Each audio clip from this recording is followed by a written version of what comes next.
민원련의 미디어 탈곡기.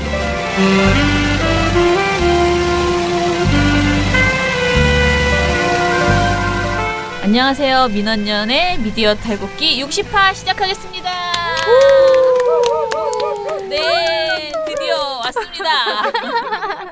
우리 창고를 잘 개조해서 저희의 스튜디오가 나름 아늑하게 탈곡기만 들어오면 될 것 같습니다. 그죠? 탈곡기 들어오고 좀 약간 지저분한 것을 가리기 위해서 뭔가를 할까도 지금 막 생각하고 있는데 아무튼 간에 저희 스튜디오가 드디어 마련됐습니다.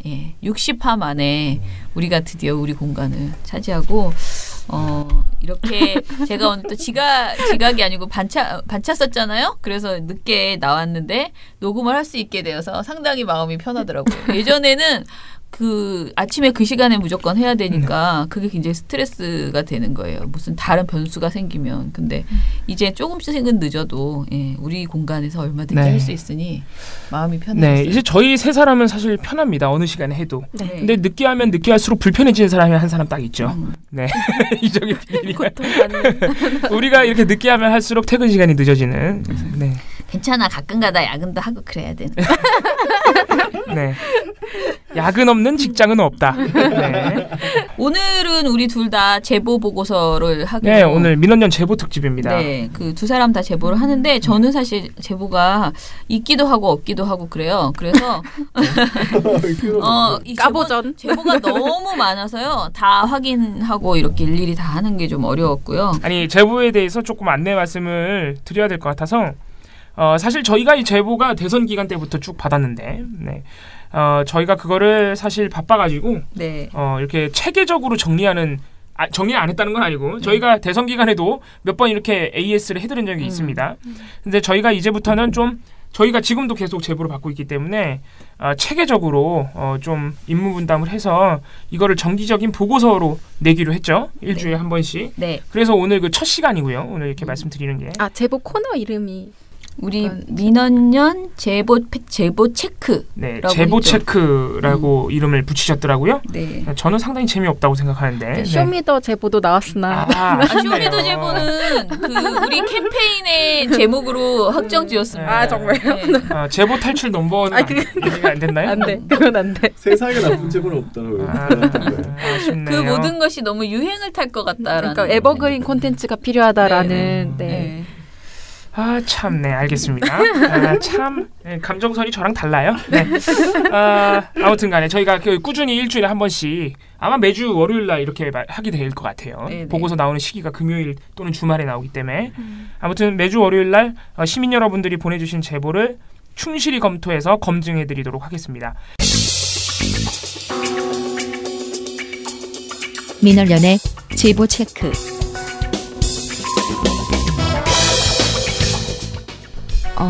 지금 제보 신문 쪽에 들어온 제보가 하나가 있었는데요.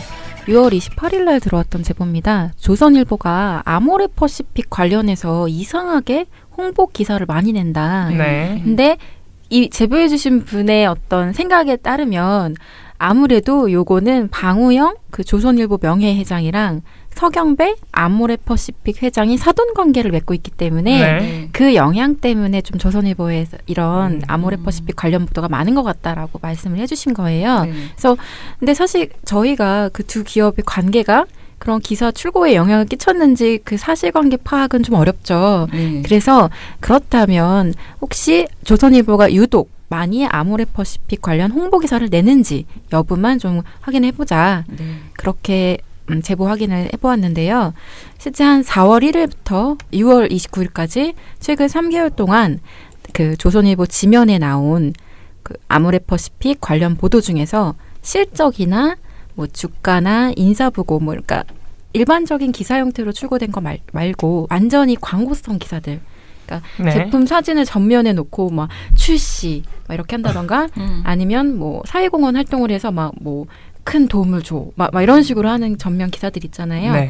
그런 것만 카운팅을 했는데 요 기간 동안 조선일보는 총 16건의 아모레퍼시픽 관련 홍보 기사를 내놓았고요. 반면에 경향신문은 5건, 한겨레는 한 3건 정도의 관련 보도만 내놨습니다. 그러니까 이게 좀 차이가 나더라고요. 근데 또 동아일보나 중앙일보, 한국일보 같은 경우는 10건에서 12건 정도로 조선일보랑 아주 크게 차이를 보이지는 않았습니다. 근데 어쨌든 조선일보가 가장 많이 냈다. 최근 3개월 기준으로 해서는 라는 그 제보 자체의 사실관계는 맞다. 네. 말씀드릴 수 있겠고요. 근데 사실 그런 홍보기사 자체를 쓰면 안 되는 거 아닌가요? 그거 안 되는 건 아니죠. 돈을 안 받고 만약에 써준다면 그러니까요. 홍보가 아닌 네, 근데 정말 순수한 지금 우리 많은 시민분들이 의심하는 바는 사실 돈을 받지 않고서는 이렇게 써줄 수 없다는 거거든요. 그러니까 네. 보도자료를 처리를 해주고 네. 그러니까 어떤 친분? 그러니까 네. 우리가 너네 보도자료 받았어라는 친분을 유지하기 위해서 그렇게 받아주는 경우들도 있고 말 그대로 협찬용 그런 기획기사들이 나오는 경우도 있고 여러 가지 이유들이 있는데요. 일단 조선일보 같은 경우는 보도량 말고도 눈에 띄는 게 뭐가 있었냐면은 만물상이라는 그 칼럼 코너 아시죠? 지면에 있는 맨 뒤에 네, 있는 네. 아주 귀여운 사파가 항상 중앙에 박혀 있는 그 아니, 칼럼인데요. 거기도 아모레퍼시픽이 등장합니까? 네, 제목이요. 세계 7위 아모레퍼시픽 야. 화장품. 무려 강경화 논설위원. 그러니까 논설위원이 아모레퍼시픽과 관련한 그런 띄워주는 네네 적절합니다. 적절합니다. 다른 신문사에도 아모레퍼시픽을 그렇게 띄워주는 네. 사설이나 칼럼이 있습니까? 사설은 좀 심했고. 칼럼 없습니다. 없죠. 네. 이러니까 의심을 할 만하죠. 네. 이게 뭐 예를 들면 이런 경우가 있을 수 있죠. 뭐 화장품 산업 전반에 대해서 이야기를 할 때 아모레퍼시픽을 언급하는 건 있을 수 있지만 이 칼럼 같은 경우에는 아예 제목이 세계 7위 아모레퍼시픽 화장품인데 그리고 내용도 어떤 식이냐면요. 처음부터 끝까지 그냥 칭찬을 하는 건데 창업자의 차남 서경배 회장은 1997년 IMF 외환위기가 터지기 직전 경영을 이었다. 회사가 어려워질 때마다 다시 태어나도 화장품을 하겠다는 아버지의 말을 떠올렸다고 한다. 다른 사업 부문은 적고 화장품에만 매달렸다고 한다. 막 이렇게 하면서 위인전급이네. 네, 그 목표를 앞당겨 달성했다. 막 이러면서 막 감탄을 끊임없이 쏟아내는 거예요. 그 처음부터 끝까지. 근데 뭐 이거는 읽는 분들이 판단을 하시면 될 것 같아요. 이게 너무 과하다라고 할 수도 있고 또 우리나라 기업이 그렇게 해서 감격을 받을 수도 있겠지라고 생각하실 수도 있는데 저는 개개인의 판단하시면 될 것 같은데요. 아까 말씀드린 것처럼 어쨌든 논설위원 칼럼으로 이렇게 띄워주는 것, 아모레퍼시픽을 띄워주는 것은 조선일보가 유일했다. 말씀드릴 수 있겠습니다. 네, 뭐 여러 가지 아까 말씀드린 것처럼 여러 가지 이유가 있죠. 홍보성 기사도 있고 뭐 그냥 기업과 관계 조선 때문일 수도 있고 아니면 정말 뭐 혼맥을 의식해서 우리 가족이니까 남이가 막 이래서 해주는 걸 수도 있는데요. 네. 뭐 그거는 이제 상상으로 남겨놓겠습니다. 아무튼 돈 받고 근데 저런 기사를 써주면 안 되는 건데 사실 그동안 돈을 받았다는 정황이 며칠 많이 나왔었어요. 사실 작년에 미디어오늘에서 특집 기사를 몇 번 낸 적도 있는데 이 신문사들이 특히 공기업이었죠 그때 다. 네. 공기업들의 돈을 받고 이렇게 그러니까 광고비를 받고 기사로 근데 그거는 네. 공기업을 우리가 공기업의 자료는 구할 수가 있기 때문에 그게 이제 된 거거든요. 그러니까 네. 요즘 모든 부서가 제가 알아본 바에는 모든 관공서가 다 그 방식을 하는데 예전에는 홍보팀이 있었잖아요. 자사대. 그래서 그거를 보통은 뭐 어떤 그런 굉장히 건조한 이름으로 해서 이제 기자들한테 브리핑을 해주고 지금 우리가 청와대에서 브리핑하듯이 브리핑을 해주고 기껏 하는 게 기자실을 만들어서 기자들한테 편의를 제공하는 수준의 그런 활동 가끔가다 밥 사주고 이런 걸 했잖아요. 요즘은 그렇게 안 한다는 거예요. 홍보를. 관공서 홍보가 어떻게 되냐면은 턴키로 이걸 통으로 발주를 외주를 주는 거예요. 그런데 그 외주를 특정 그 광고 영업 회사 있잖아요. 그런 데다 이렇게 주면은 걔네가 동아일보에 관련 보도 몇 건을 하는데 몇 천만 원이 필요합니다. 뭐가 몇 천만 원이 필요합니다. KBS에 뭘 내는데 얼마가 필요합니다. 이렇게 계획서를 내요. 그거를 보고 오케이를 하면은 이게 노동부에서 돈을 안 주고 걔네가 준 것처럼 되면서 돈이 마구 오가는 거예요. 근데 이런 게 지금 그런 부서가 사례가 이제 한 2년 전에 예, 노동부에서 그렇게 했다는 공문서가 게 발견이 됐어서 국회에서 나와가지고 그걸 구한 거예요. 네. 그래서 그 자료를 이제 공개를 했는데 사실은 저희가 너무 바빠서 그거를 다 확인을 못했어요. 근데 그때 그걸 보면은 심지어는 거기에 그 나 홀로 산다라는 MBC 프로그램 나 혼자 있잖아. 산다. 거기에서 그 김용건 씨가 막 이렇게 요즘은 여자들이 뭐 아기를 낳으려면 뭐 하잖아 이런 얘기를 해요. 그러면서 그 노동 관련된 정책을 갑자기 불쑥 얘기를 하거든요. 근데 이런 얘기를 하는데 1,000만 원을 그 프로그램에 협찬을 한 거예요. 네, 이거는 사실 근데 전부 탈법적인 행태예요. 네. 근데 이런 사례가 너무 많아요. 그러니까 제가 예전에 말씀드린 것처럼 뭐 골든벨에 질문 하나 내는데 500만 원. 뭐 이런 식으로. 근데 그 단어가 들어가는 내가 노동부면은 노동부 단어가 거기 하나 들어가는 거예요. 예를 들어 성과 연봉제 이런 게 그런 식으로 광고가 되는 거예요. 네, 이런 거를 제목 그 질문으로 문제로 넣어가지고 그걸 풀게 하고 두근두근 막 이러면서 설명하고 그 상황으로 잠깐의 홍보를 이제 한다는 건데 모든 프로그램에 들어가 있는 거예요. 이런 게 신문도 빼놓을 수 없습니다. 신문도 이런 식으로 기사를 내는 거예요. 기사. 되게 평범하고 객관적인 척하는 기사. 홍보 기사도 아니고. 그래서 기사에다가 진짜 광고면 솔직하게 광고라고 다 써놔야죠. 해야 되는데 원래 이렇게 돼야 되는 건데. 그러니까 이게 아까 차장님 말씀하신 대로 중간에 업체를 통해서 집행이 되는데 사실은 전부 관공서에 지급되는 광고비로 집행이 되는 거예요.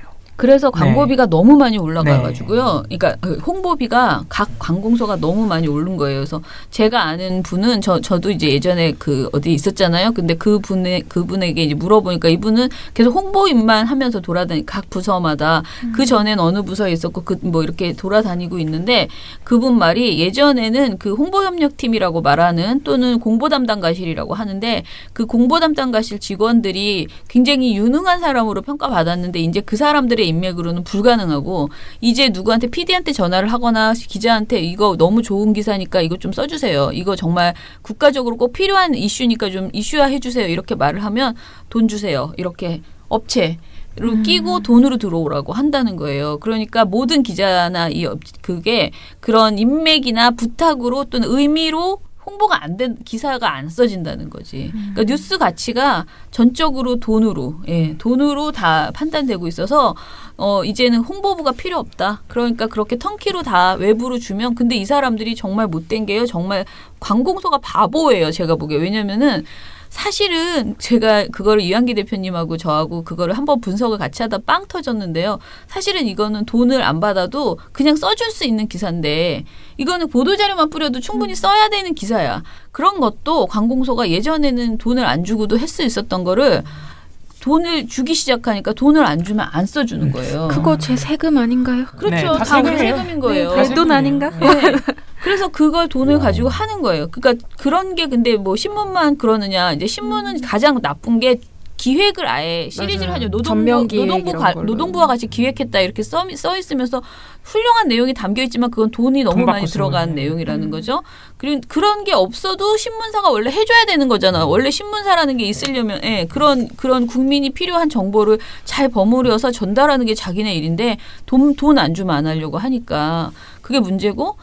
방송은 더 심한 거죠. 방송은 우리 그때 저번에 한 것처럼 간접 광고처럼 나가는 거예요. 그런 간접 광고도 되게 많고 그다음에 전에 그 최민희 의원실에서 그 공개했던 거에 의하면 한국언론진흥재단이 그 관공서 광고를 대행해 주잖아요. 그래서 걔네가 쓴 모든 계약서를 다 입수해 가지고 최민희 의원실이 그걸 분석한 적이 있었거든요. 근데 그 중에서 이제 문제적인 그런 그 계약서들을 이렇게 분석을 했는데 그거 보면 뭐 구제역을 방지하기 위해서 구제역 농정원이라는 그것도 국가기관이거든요. 그 농정원에서 구제역을 방지하기 위해서 홍보를 해야 돼요. 그래서 TV조선하고 채널A에 우리가 니네 뉴스에 나가서 구제역을 방지하기 위해서 이러이러한 것을 협조를 부탁드립니다. 그런 말을 하고 싶다. 전문가를 불러서. 그랬더니 1,000만 원을 받고 10분 동안 뉴스에 출연시킨다. 이렇게 계약이 돼 있어요. 그러니까 근데 자기네들이 그 농정원에서 추천한 전문가를 10분 동안 방송에 출연시키는데 1,000만 원인 거예요. 아이돌이야? 왜? 네. 그런 계약이 실제로 써져 있고 실제로 방송이 되고 막 이런 사례들이 근데 이건 정말 빙산의 일각인 거예요. 그러니까 저는 지금 이 정부에서 정말 해야 될 일이 굉장히 많다고 생각하는 게 언론을 돈으로 사고 파는 관행이 관공서가 이 정도인데 기업은 어떻겠어요? 엄청 심할 거예요. 기업은 뭐 말도 못하는 거죠. 지금 드러난 게 이 정도일 뿐인데 관공서에서. 제보해 주신 분의 의도는 충분히 맞다라고 생각이 들었어요. 그런 의심을 할 수밖에 없는 상황이죠. 네네. 그래서 좋은 지적해 주셔서 감사합니다. 제보해 주신 분이 상당히 열심히 제보를 해주셨죠. 그렇더라고요. 우편물 보내시지 않았어요? 저분이? 아닌가요? 메일로 자료를 막 보내주셨어요. 네.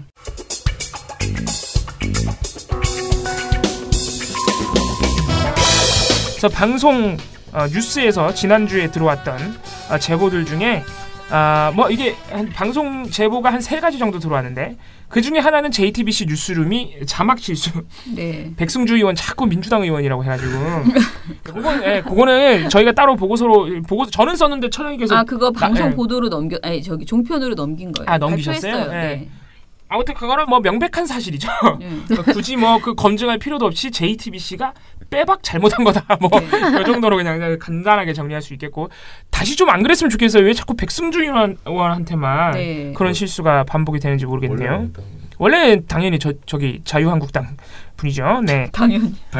근데 제가 여기 봉우 씨가 지금 이 얘기를 하니까 그런데 정말 이 방송 저도 처음에는 그냥 그 자막 실수라고 생각했거든요. 근데 봉우 씨가 쓴 보고서를 보면서 정말 그게 공감이 갔던 게 이 사람이 유명한 사람이 아니잖아요. 그래서 이런 자막 실수가 굉장히 큰 오해를 낳을 수가 있어요. 왜냐면은 오히려 아주 누가 봐도 이 사람은 자유한국당 홍준표 후보에 대해서 가로 열고 만약에 그런 걸 자막을 민주당이라고 했으면 다 그냥 깔깔대고 웃어 넘기겠죠. 그냥 지나가는 건데 이 사람이 여기서 발언을 한 게 굉장히 문재인 대통령의 그 지명철회를 요구하는 발언을 강하게 하고 있을 때 그때 민주당이라고 자막이 나가버린 거예요. 그럴 때 거기 나오면은 민주당도 저런 요구를 하네. 그렇죠. 이렇게 사람들이 보게 되잖아요. 제보가 들어온 내용이 그런 내용이었어요. 그러니까 이거는 그냥 자막이 아니고 이거는 정말 의도가 있다고 의심받을 수 있는 그런 여지가 너무 크다는 거죠. 이게 지금 2번째 반복된 거예요. 그러니까 지난번에 이번에 제보 들어온 게 6월 26일 방송에서 백승주 의원이 지명철회를 요구하는 인선에 대해서 지명철회를 요구하는 발언을 할 때 민주당이라고 나가버려가지고 상당히 오해의 소지가 컸었고 이미 지난 6월 8일에도 이때도 백승주 민주당 의원이라고 나갔는데 이때는 뭐 그렇게 뭐 내용적으로 의심할 만한 건 아니었어요. 단지 정치부 회의라는 프로그램에서 그렇게 한번 자막 실수가 나갔는데 뉴스룸에서 또 그렇게 나간 거죠. 그렇죠. 그래서 그건 2번 했다 그래서 욕을 많이 먹었는데 이번에는 아예 방송 내용 자체가 상당히 문제가 있었죠. 오해를 살 만큼. 문제더라고요. 네, 그래서 저희가 사실 근데 이미 만들어놓은 자막을 이렇게 다시 붙여넣나? 이렇게 자꾸 그렇게 안 하니까 솔직히 말하면은 굉장히 부주의한 거죠. 그렇죠. 근데 이걸 가지고 뭐 민주당과 그냥 당청 간의 어떤 갈등을 야기하려는 JTBC에 이 아주 악의가 깔린 그런 음모 아니냐 이런 식으로 이제 제보가 온 거거든요. 근데 사실 그렇게 보기에는 또 너무 증거가 좀 모자란 감이 있고. 근데 저는 그래서 제가 보고서에 뭐라고 썼냐면 SBS 일베의 그 이미지 사용이 예전에는 실수라고 다들 생각했어요. 근데 실수가 너무 많이 반복되니까 이것은 일베가 있는 것이다. SBS에 이런 얘기가 되고 그리고 이거를 잡지 않는 이 어떤 시스템을 바로잡지 않는 SBS에 대한 불신이 너무 커졌잖아요. 그것처럼 저는 JTBC가 지금 이 실수가 지금 계속 나오는 것에 대해서 이게 또 실수예요. 그리고 가볍게 넘겨서는 안 된다. 분명히 뭔가 있다.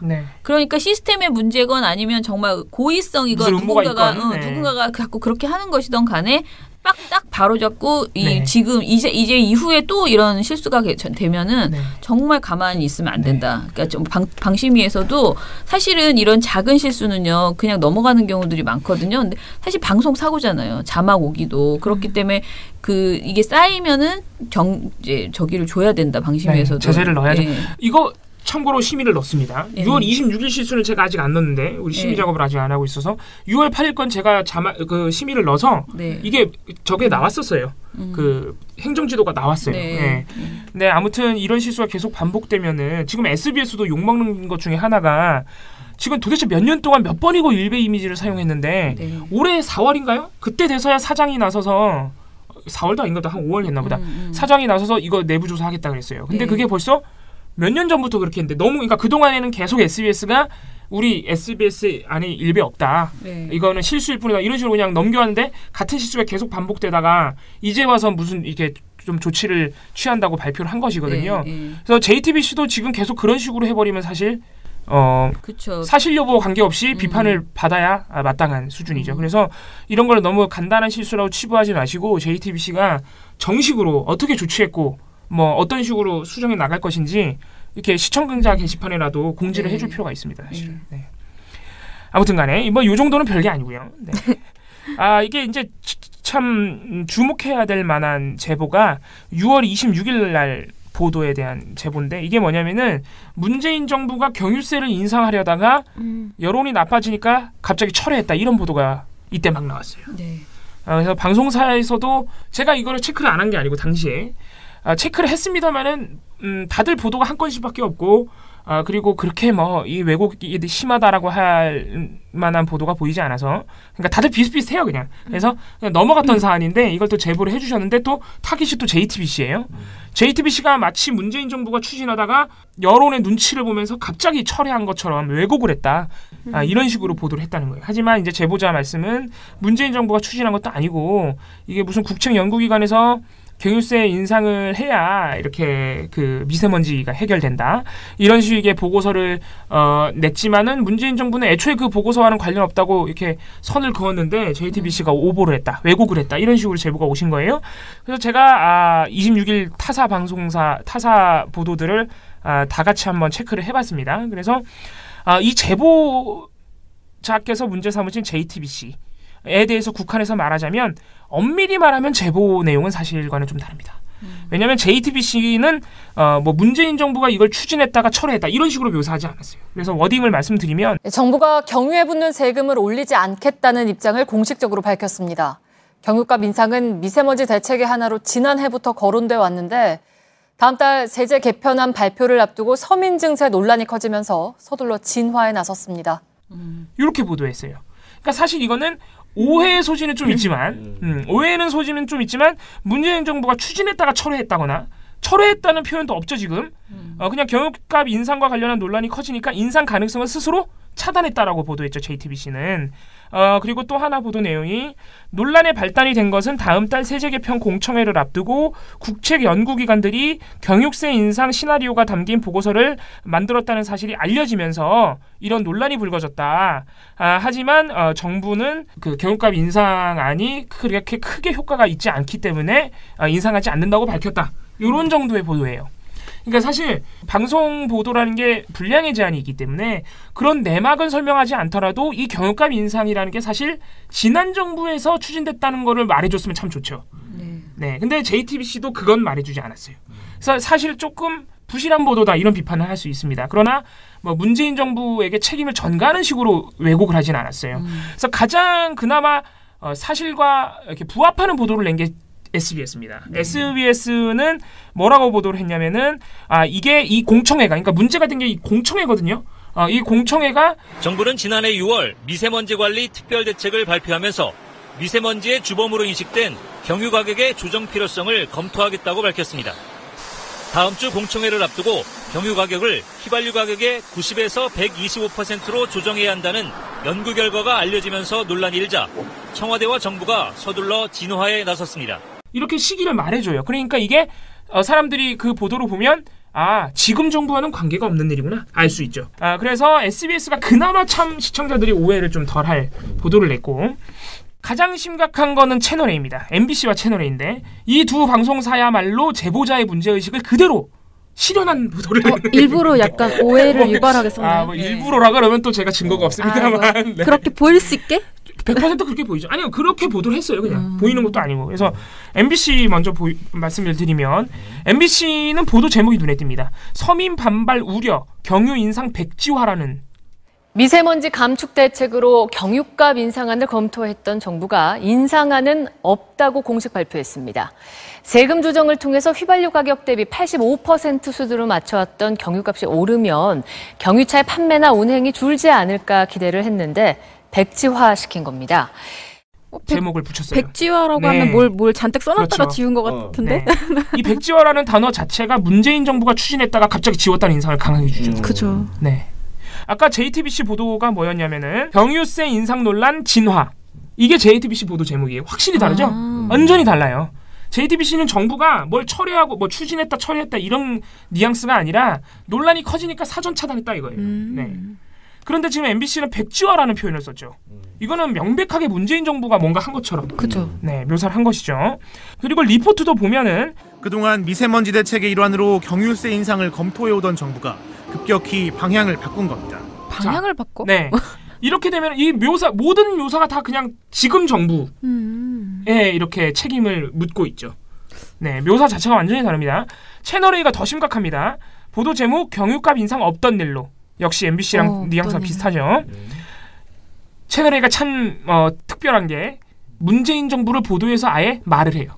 네. 아, 문재인 정부가 그렇게 네, 말을 했다고? 해요. 그나마 MBC는 그냥 정부라 그러잖아요. 은근 이렇게 약간 얼버무리는 거지.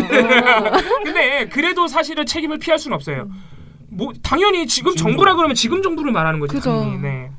근데 채널A는 사람들이 까먹을까봐 문재인이라고 말을 해줘요. 문재인 정부는 미세먼지를 줄이겠다면서 경유값을 올리는 방안을 검토해 왔습니다.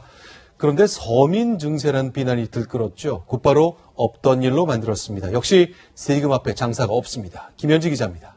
이건 진짜 이건 오버 아니에요? 이거는 거의 오보죠. 거의가 아니고 그냥 오보죠. 오버지. 이게 그러니까 채널A가 이렇게 보도하면 채널A는 정말 나쁜 게 26일이 되면요. 이미 이 경유세 인상 논란이 사실과 다르다는 게 다 알려진 이후예요. 26일 저녁이면. 왜냐면은 논란이 발단이 된 게 뭐냐면요. 그러니까 최초의 시작이 연합뉴스의 오보 때문이에요. 제목 자체가 경유세 인상 가닥, 담배에 이어 경유, 꼼수 증세 재현 불씨. 보도 제목 봐. 거의 뭐 이건 자극적이네요. 네. 이게 뭐냐면은 심지어 이 보도는 정부가 경유세 인상으로 가닥을 잡은 것으로 알려졌다. 이렇게 보도를 해버렸어요. 정부가 경유세를 인상하는 쪽으로 가닥을 잡은 것으로 알려졌습니다. 정부가 당분간 명목적인 증세는 없다고 밝힌 데다 경유차가 미세먼지의 주범이라는 점도 명확하지 않다는 점에서 서민 증세 논란이 제기될 것으로 전망됩니다. 그러면서 심지어 비판을 가는데 명목적인 증세는 없다고 밝히면서도 서민 증세를 했던 박근혜 정부의 담배세 인상과 닮아있다. 경유세 인상을 이렇게 비판한 거죠. 아예 박근혜 정부의 담배세 인상에 비유를 해버렸으니까 이건 명백하게 문재인 정부의 책임으로 돌리고 있는 거죠. 그러니까요. 네. 그 근거로 내세운 것이 아까 제가 말씀드린 에너지세 개편안 관련 공청회. 이게 7월 4일. 오늘이네요? 네, 오늘인데. 네. 이 공청회에서 경유세 인상안을 담은 개편안이 발표될 계획이다. 이게 뭐냐면 미리 입수해서. 네, 그 보고서를 말하는 거예요. 국책연구기관에. 그런데 국책연구기관 보고서에 그런 내용이 있는 건 맞아요. 미세먼지 감축을 위해서는 장기적으로 경유세 인상을 할 수밖에 없다. 왜냐면은 이 경유가 예전에야 뭐 이제 기름보다 싸잖아요. 네. 휘발유보다 싸니까 네. 뭐 이제 그런 에너지비 감축에 의해서 많이 이렇게 자동차들도 경유차로 살아 이런 게 이거는 근데 아주 옛날 얘기고 지금은 그런 문제가 아니라 사실 가격도 많이 비슷해졌어요. 그 경유랑 휘발유랑 미세먼지 문제가 완전 너무 심각해졌죠. 근데 경유가 거의 뭐 엄청난 원인을 차지한다 그러더라고요. 아, 그래요? 네. 큰 원인 중에 하나라 그래요, 경유가. 그래서 장기적으로 볼 때는 경유값을 인상 안 할 수는 없다. 근데 이게 경유값 인상을 이렇게 막 함부로 할 수 있는 문제가 아닌 게 이게 서민 증세예요. 지금 확 해버리면 서민들이 경유를 많이 써. 네. 왜냐면 아까 말씀드렸다시피 어쨌든 휘발유보다 싸거든요. 네. 아무튼 그래서 이제 그런 문제가 있기 때문에 국책연구기관은 그런 의견을 내놓고 이게 장기적으로 볼 때는 이 가격 정책하고 연계를 안 할 수는 없다 이런 의견. 공청회니까 말 그대로 정부는 그 공청회를 통해서 듣는 거예요. 그런 이런저런 의견들을. 그래서 이런 보도를 낼 수가 없는데 그래서 정부가 연합뉴스 보도가 나오자마자 그 공청회는 우리는 상관이 없다. 그 공청회 아까 말씀드렸다시피 박근혜 정부에서 추진된 것이고 박근혜 정부 하에서 작년 4월인가 그래요. 그래서 그때부터 쭉 추진돼 왔던 거라 문재인 정부는 그냥 그 인수인계 받은 거죠. 그냥 그런 게 있구나. 그래서 신경도 안 쓰고 있던 거지. 그래서 공청회가 되면은 그 공청회의 얘기를 들어보고 최종적으로 우리가 판단하려고 했는데 연합뉴스가 이렇게 보도를 해버리니까 논란을 만들어버린 거예요. 연합뉴스가 마치 문재인 정부가 경유값을 인상할 것처럼. 네. 연합뉴스는 왜 그럴까요? 네, 그러니까 연합뉴스는 이건 명백한 오보인데 문재인 정부에 그런 보고서가 있다는 것만 보고 문재인 정부에 확인을 안 한 거예요. 그러니까 국책연구기관 이꼴 문재인 정부라고 이상한 판단을 한 거죠. 네. 그래서 굉장히 이례적으로 그 정부가 청와대가 아니고 기재부가 이거에 대해서 보도자를 내요. 25일 날. 연합뉴스 보도 잘못됐다. 정정해 주길 바란다. 우리는 국책연구기관 공청회와 상관이 없다. 그랬는데도 이게 논란이 안 작아지는 거예요. 왜냐면은 연합뉴스가 그렇게 쓰니까 다 받았어. 완전 도배가 돼버린 거예요. 맞아요. 문재인 정부가 경유값을 인상하는 것처럼 도배가 돼버렸어요. 그래서 26일 날 기재부가 기자회견까지 열어요. 이게 아주 이례적인 일이래요. 언론 보도 때문에. 그래서 기재부가 26일 날 기자회견을 열고 경유값 인상 계획 없다. 주무부처인 기획재정부도 공청회를 앞둔 시점에서 이례적으로 경유세 인상 계획이 없다고 공식 발표했습니다. 미세먼지 감축을 위한 에너지 상대 가격 조정의 실효성이 상당히 낮은 것으로 이렇게 나타난 것으로 확인이 됐습니다. 공청회랑 우리랑 상관없다 이렇게 기자회견까지 했어요. 그제서야 이제 보도가 좀 이렇게 맞아요. 수그러드는 거예요. 그러는 와중에 채널A가 26일 날 일각에서는 정책 필요성에 대해 국민을 설득하려는 노력은 하지 않고 반대 여론에 곧바로 백기를 든 정부의 지나친 인기 영합주의를 비판하는 목소리도 나옵니다. 채널A 뉴스 김현지입니다. 그렇게 맥락을 들으니까 더 나쁘네. 네. 아주 못된 놈들이네. MBC 채널A는 진짜 나쁜 거예요, 사실. 진짜 그걸 나쁜 다 놈들이네. 알고 있다는 거잖아. 그러니까 JTBC는 얼마나 얌전하게 보도하는지 아시겠죠? JTBC는 진짜 얌전하게 한 거예요. 논란을 차단했다고 보도했잖아. 네. 이 내막을 다 보도해주면 참 좋을 텐데 방송 보도라는 게 그렇게 하기 어려워. 그러니까 SBS가 참 잘한 거죠. 시청자들이 이해하기에 지난해라 그러면 확 이게 느낌이 다르잖아요. 근데 다른 방송사들 그런 언급이 없는 와중에 채널A, MBC는 거의 뭐 이미 오보로 판명된 내용을 그대로 보도한 거나 다름없는 상황인 거죠. 그래서 네, 우리 제보하신 시민분의 문제의식은 100% 맞고요. 하지만 타깃은 JTBC가 아니라 채널A, MBC가 돼야 되는 게 맞습니다. 그래서 제보자 덕분에 채널A, MBC가 얼마나 나쁜 보도를 했는지 다시 한번 깨닫게 된 그런 제보였습니다. 이렇게 여러분들이 제보를 해주시면 저희가 놓쳤던 부분도 네. 이렇게 바로 잡을 수 있고 참으로 좋습니다. 그래서 사실 저희가 좀 힘들긴 하지만 저희가 좀 힘들긴 하지만 그 제보는 아주 기쁜 마음으로 기꺼운 마음으로 힘들게 받아주고 있습니다. 네, 농담이고요. 네, 제보해 주시면은 저희는 참 여러모로 도움이 됩니다. 저도 제보 보고 많이 배우고 있어요. 네, 많이 배우고 있어요. 진짜 이런 보도도 완전히 놓쳤을 보도인데 채널이 나쁜 거를 하나 놓친 거를 다시 잡은 거죠, 사실. 네.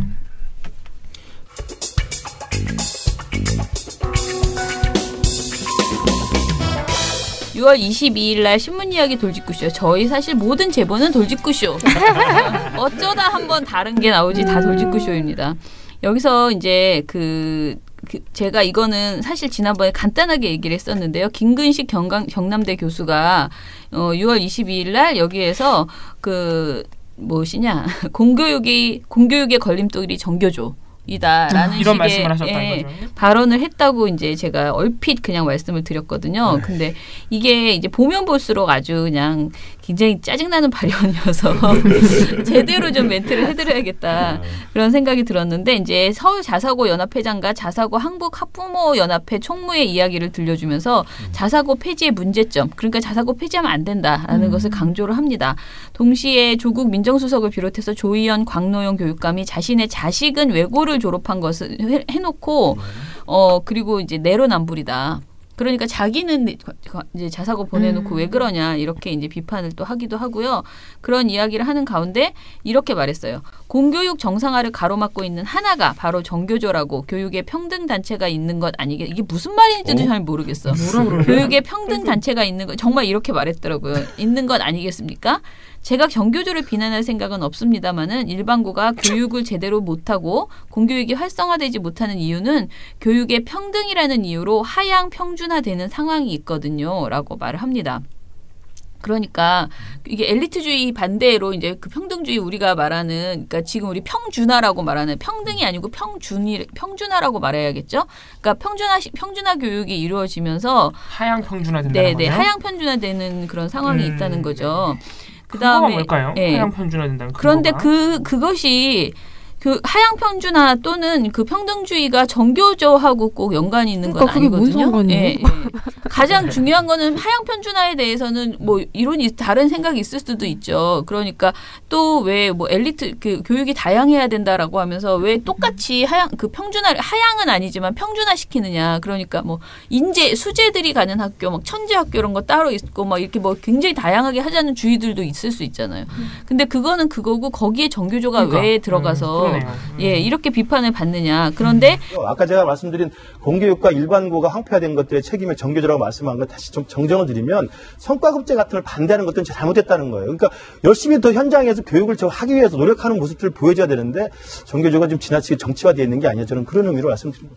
너무 급하게 변명한 티가 확 난다. 그런 의미로 갑자기 하향 평준화 얘기 뭐 교육 평등 얘기하다가 갑자기 성과급 얘기 왜 나옵니까? 이렇게 얘기를 해가지고 아니 그러면은 선생님들이 정교조 선생님들이 현장에서 교육을 하기 위해서 노력하는 모습을 보이지 않나요?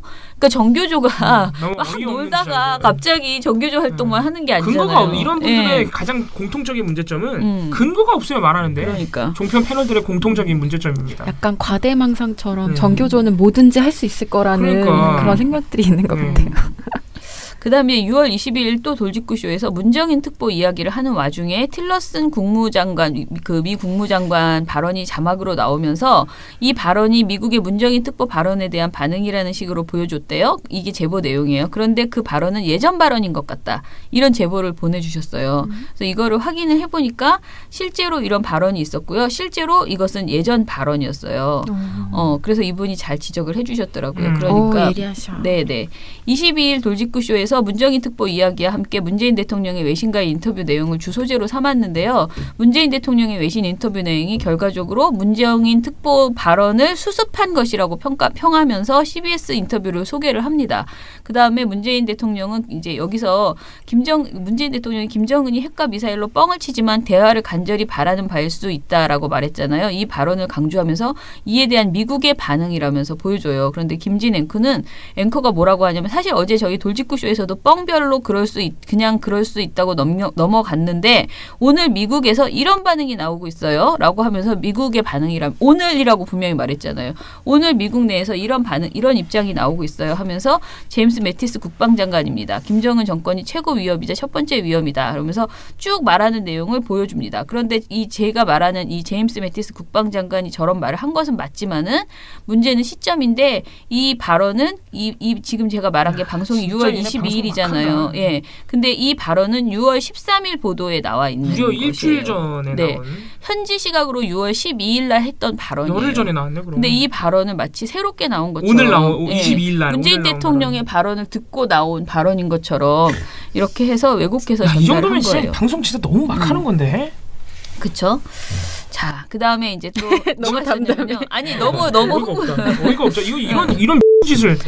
문재인 대통령이 노동계에 잠자코 있으라고 말했다라는 제보가 이것도 있었습니다. 언제적 왜곡입니까? 이것도 6월 22일인데요. 진행자 김진이 오프닝 때 문재인 대통령이 노동계를 향해 1년 정도 지켜봐달라고 이야기한 것을 두고 잠자코 있어라 경고의 메시지다라고 이제 말을 했다는 거예요. 그런데 이제 실제로 확인을 해봤더니 이제 아시다시피 돌직구쇼는 신문을 보여주면서 얘기를 하잖아요. 근데 이때 보여주면서 서울신문을 보여줍니다. 서울신문은 요거예요. 제목이 노동계 적어도 1년은 지켜봐달라라는 따옴표를 친 이런 제목, 대통령의 발언을 이렇게 따옴표 쳐가지고 냈던 보도였거든요. 근데 이 보도를 전하면서 김진 씨가 한 말이 굉장히 웃겨요. 문재인 대통령이 민주노총 등 노동계에게 따끔하게 한 소리였습니다.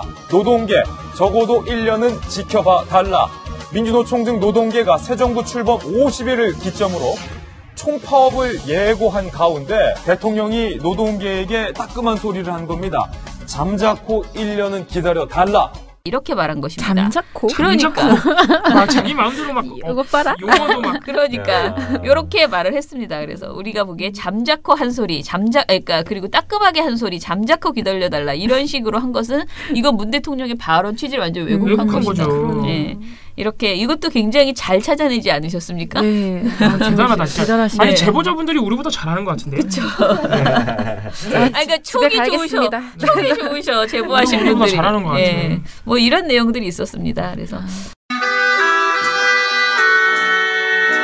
시민이 단결만 하면 언론 집회 세력 무조건 이깁니다. 왜 종편이라고 하는가 하면 종일 편파방송만 한다고 종편입니다. 종일 편파방송이 내 욕이 나오고 엉터리 여론조사 발표나 하고 그래갖고 국민 여론을 오도를 하고 종편이 그 4개 중에 2개는 없앨 소리고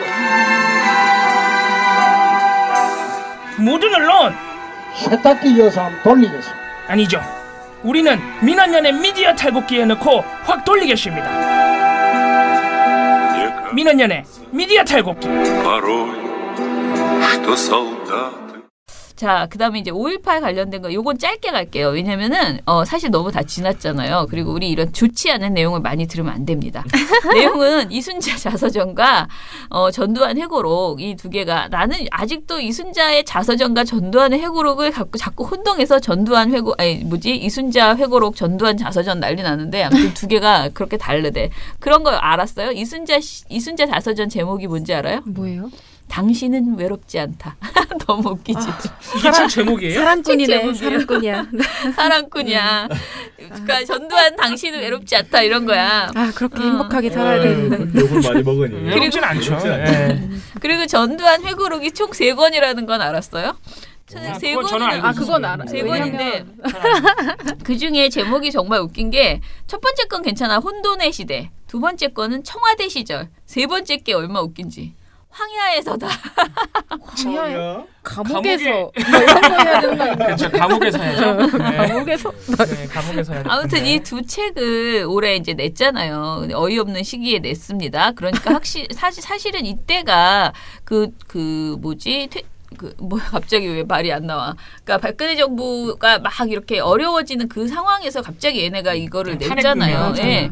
그래서 이게 이제 어떻게 보면은 그 보수 세력을 결집시키고자 하는 오바 행동이라는 그런 평가도 있었고 이게 먹어줄지도 모른다라는 우려도 실제로 있었어요. 근데 아무튼 이렇게 책을 냈는데 이것을 어떻게 우리가 이제 보도를 했나. 사실 쭉 봤어요. 근데 방송 같은 경우에는 사실 방송 보도에서 그렇게 많이 나오지 않았거든요.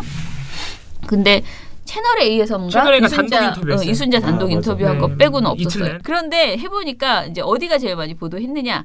제일 많이 보도한 거 나도 퀴즈 해야지. 제일 많이 보도한 것은 나는 봤다 이미.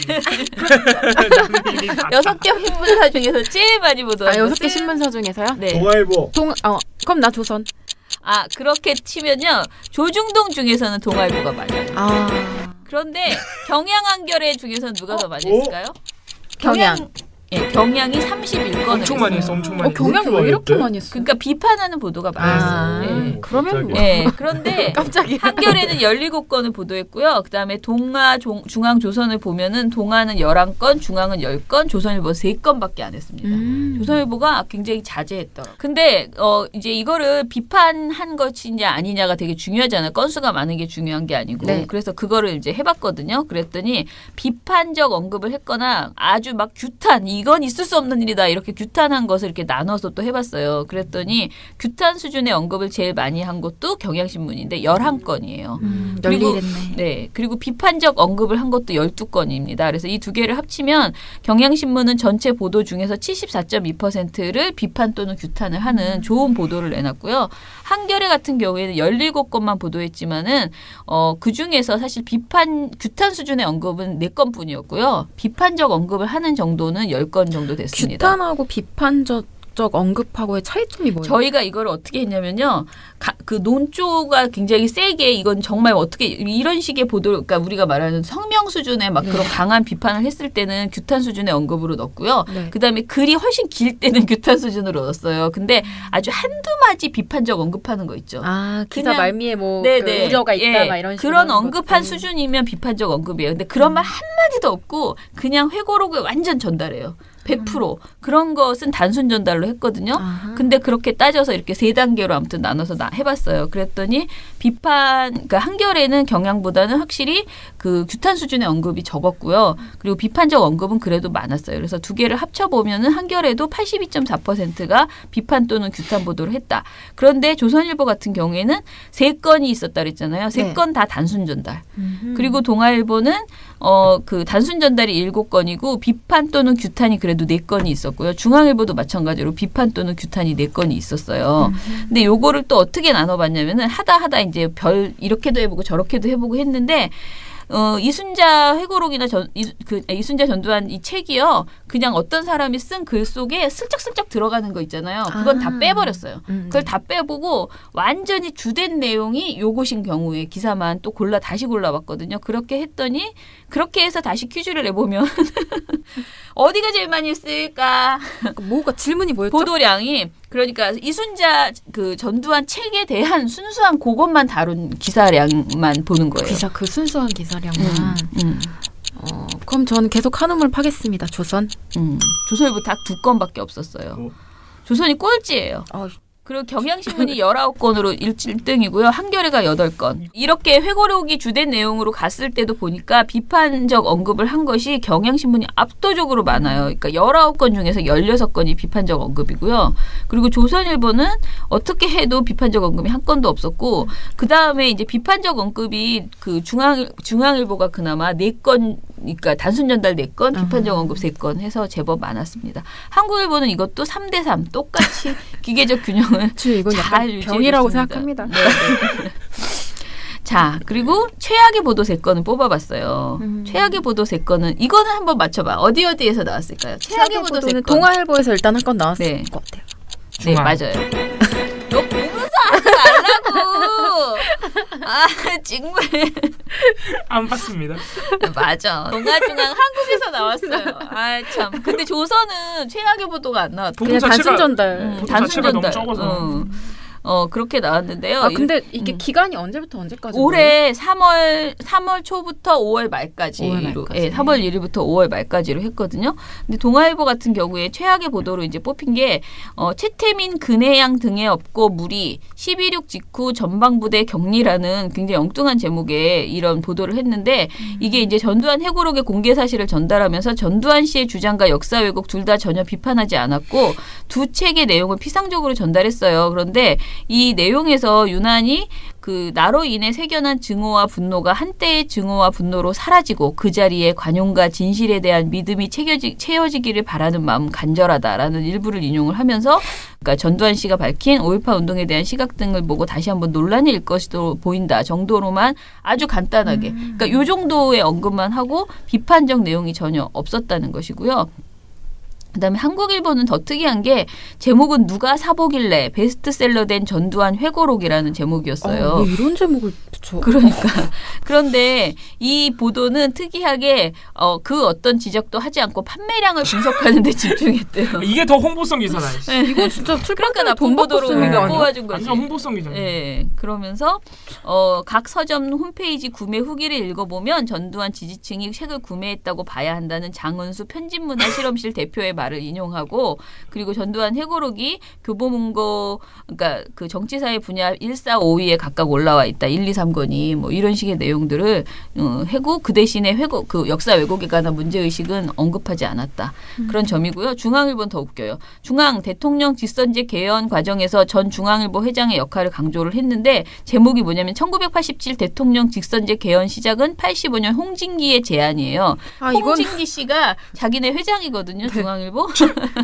근데 결국은 6.29 선언이 있기 전에 홍진기 씨가 나름의 역할을 했다라는 그러니까 그 와중에 그 책에서 그 중앙일보 전 회장의 활약을 뽑아서 요것만을 이제 보도를 한 거죠. 깨알 같은 자사의 홍보가 들어간 거죠. 그다음에 최고의 기사 3건을 뽑았습니다. 요건 어디일까? 경향. 이미 봤습니다. 최고의 기사라고 최고 최악이 아니고 최고 좋은 기사. 그러니까 좋은 기사 경향. 경향 또 한겨레. 한국? 요거는 그냥 쭉 말해주면 한겨레, 경향, 중앙일보가 했습니다. 예, 중앙일보는 최고의 보도도 하고 최악의 보도도 그렇죠. 중앙일보는 어찌됐든 내용에 있어서 이거는 아니다라는 것을 분명히 전달을 했어요. 그래서 경향신문하고 한겨레는 그 내용 있잖아요. 특히 이제 전제국 씨가 직선제 논의를 이제 뭐 그 민간인 개입했다 뭐 어쩌고저쩌고 하는 내용들이 있었는데 이런 것들은 구체적으로 하나하나 다 반박을 해줬더라고요. 그래서 그나마 한겨레 경향이 그 좋은 보도를 해냈다. 이 특징을 제목을 하나씩 딱 뽑으라고 했거든요. 키워드를. 네. 그랬더니 경향신문 전두환 박근혜 사이에 돈거래를 강조했다. 동아일보 개인적인 비화 전달에 치중했다. 그다음에 조선일보 29만 원에 대한 발언 그 있잖아요. 그거 발언 해명하는 것에 초점을 맞췄다. 중앙일보 피상적인 회고록의 내용 중심으로 보도했다. 한겨레는 박근혜 관련 내용을 중점적으로 뽑아서 했다. 한국일보는 회고록의 내용을 비판하면서 보도했다 정도로 정리할 수 있다고 합니다. 한국일보 조금 성의 없이 얘기하는 것 같은데요. 안 읽어본 거 아니야? 아니야. 갑자기 좀 내용은 아무튼 그러합니다. 근데 한겨레는 아예 이순자는 전혀 보도를 하지 않으니까 한겨레는. 그러니까 관심병자들한테는 관심을 또 안 주는 게 한 그렇죠. 네. 예, 맞아요. 근데 어찌됐든 이번 그래서 결론은요. 동아일보가 제일 나빴다라는 것이었어요. 조선일보는 일단 보도 자체가 너무 적었고 단순 전달이었기 때문에 나쁜 보도에도 거의 걸리지 않았잖아요. 그래서 해보니 그래도 동아일보가 최고였다. 그러고 보니 우리 방송도 채널A가 제일 나빴잖아요. 네. 그래서 이 동아 미디어가 굉장히 이쪽하고 라인이 지금 터져 있구나. 유착이 되어 있는 것을 의심되는. 지금 조선일보 쪽은 그쪽하고 연결을 안 하고 있는 거예요. 전두환 사단하고는 오히려 덜 접촉하고 있는 것이 아닌가. 보도를 봤을 때는 그렇게 보여졌습니다. 근데 그 최보식 그 선임 기자 칼럼을 보면은 개개인의 어떤 조선일보 구성원 개개인의 전두환 씨에 대한 어떤 애정, 믿음, 그거는 정말 변함이 없는 것 같아요. 6.29 선언의 공을 잊어서는 안 된다잖아요. 특히 그 최고식 이런 선임 기자, 대기자들 이런 사람들은 당연히 그 논설위원들은 그렇겠지요. 좋아해요. 네, 예. 자, 그러면 그래서 이제 제가 또 그 뒤져보는 새로운 보고서가 지금 굉장히 기대가 됩니다. 그래서 저 마지막 5.18 버전 마지막 버전으로 보수 언론 있잖아요. 완전 극우 보수 언론이 5.18을 어떻게 보도하고 있는지 이제 어디요? 점잖은 거 하지 말자. 뉴데일리 이런 거. 그런 데로 해서요. 그 매체를 선정하는 게 내가 보수 매체 너무 몰라서요. 그 보수 매체를 선정하기 위해서 일베를 모니터링을 해서요. 근데 그렇게 할 필요가 커뮤니티, 그러니까 극우 커뮤니티에서 많이 인용되고 있는 매체를 다 뒤져서 모니터를 해보려고 그렇게 하고 있습니다. 그래서 왜냐면은 사실 우리는 그런 걸 누가 보냐 하는데 생각보다 어르신들이요 굉장히 많이 카톡으로 그런 주소를 좌표를 이렇게 서로 공유하고 계시더라고요.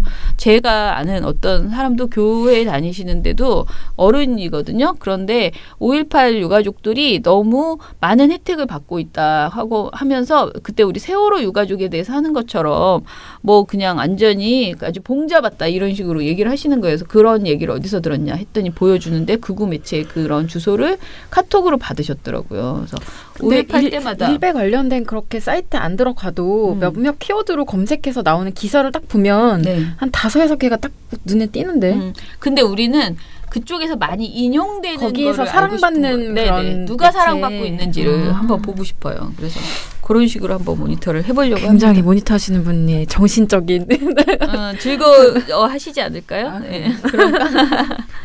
네, 그러면은 오늘 방송은 이것으로 마치고요. 조만간 두두두두 KBS MBC를 국민 품으로 가져오기 위한 국민행동, 그러니까 국민행동이라고 말하기 좀 그런데 아무튼 그런 행동을 기획하고 있는 중이거든요. 제가 시민들에게 도와달라고 할 수 있는 건 딱 그거 하나밖에 없는 것 같아요. 좋은 콘텐츠를 만들어서 공유할 만한 재미있는 콘텐츠를 만들어서 드리면 제발 많이 공유해달라. 그리고 저희 이 미디어 탈곡기에서도요.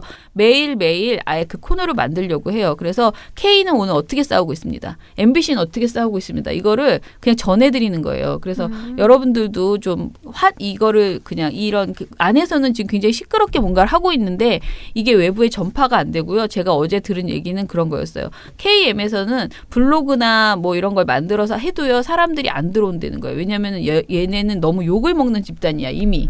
MBC 노조도 욕을 먹고 KBS 노조도 그냥 한 덩어리로 욕을 먹고 있잖아요. 방송이 저렇게 다 나쁜 놈들 이렇게 이제 그냥 없어져라. 네네네. 그것이 너무 힘들다는 거예요. 그래서 그 KM 내부의 뭐 우리가 말하는 김민식 PD 같은 그런 분들의 목소리들 움직임들을 우리가 하나하나 계속 우리가 전달을 받는 그런 것을 좀 해보려고 합니다. 우리 전화 인터뷰도 된다고 하니까 이제 전화 인터뷰도 하고요. 그렇게 김민식 PD가 뭐고 다 불러서 우리 한번 해봅시다.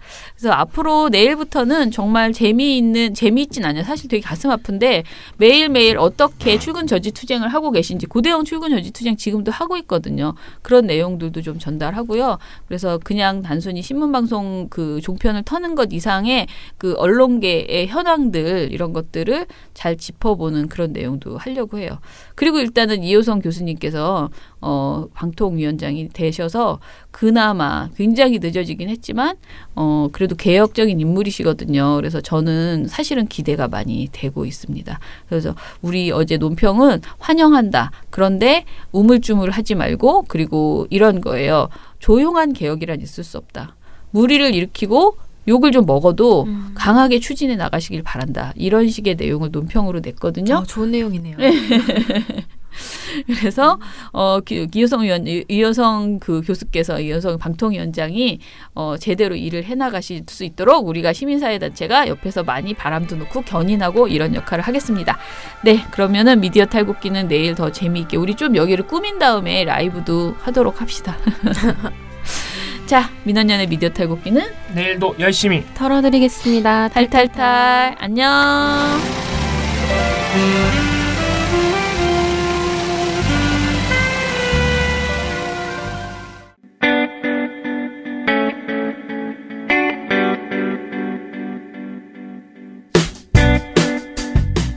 안녕하세요. 민원연의 이봉우 활동가입니다. 우리나라에서 언론의 문제는 민주주의의 문제입니다. 독재와 부패 기득권을 대변하는 언론들은 아직도 살아있습니다. 민주주의의 문제는 곧 우리 삶의 문제입니다. 사주의 입장을 반영한 권력의 욕심을 투영한 언론, 이들을 감시하려면 전문성과 꾸준함 그리고 투명함이 기초되어야 합니다. 민원연은 1984년부터 시민단체로서 언론을 감시해오고 있습니다. 민주언론 시민연합은 여러분의 소중한 후원으로 투명하게 운영됩니다. 민원연 후원으로 언론을 감시하고 견제하는 활동에 힘을 보태주세요. 민주언론 시민연합은 여러분의 소중한 후원으로 투명하게 운영됩니다. 회원 가입 및 후원 문의 전화번호는 서울 전화 02-392-0181입니다.